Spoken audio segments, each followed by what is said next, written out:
Mo ń kọ orin mìíràn láti inú ìwé orin ECWA, orin 5, 3 àti òfo tí ó tẹ̀léra wọn. Bí a bá sì rí ẹnikẹ́ni tí a kò kọ orúkọ rẹ̀ sínú ìwé ìyè, a ó sọ ọ́ sínú adágún iná.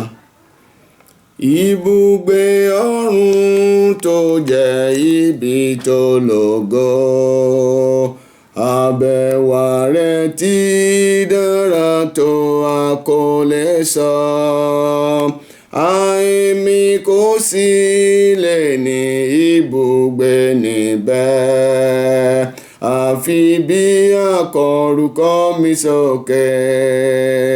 Jésù Olúwa, dákun kọ orúkọ mi sọ́run, níbi tí àwọn mímọ́ yìn bàbá wa.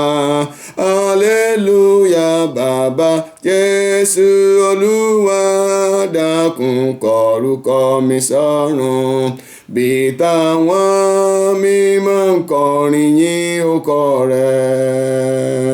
rẹ̀.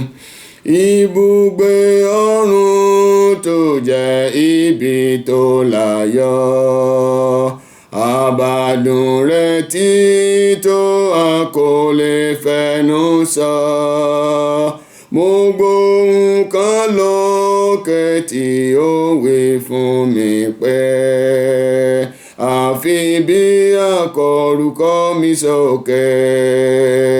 Jésù Olúwa, dákun kọ orúkọ mi sọ́run, níbi tí àwọn mímọ́ yìn bàbá wa. Hallelujah bàbá, Jésù Olúwa, dákun kọ orúkọ mi sọ́run, bí táwọn mímọ́ ń kọrin yìn orúkọ rẹ̀.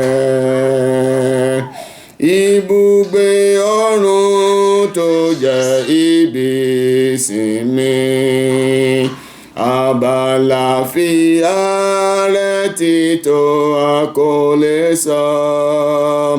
Ẹ̀yin ará wa, gbọ́ ohùn tó ń ké wípé,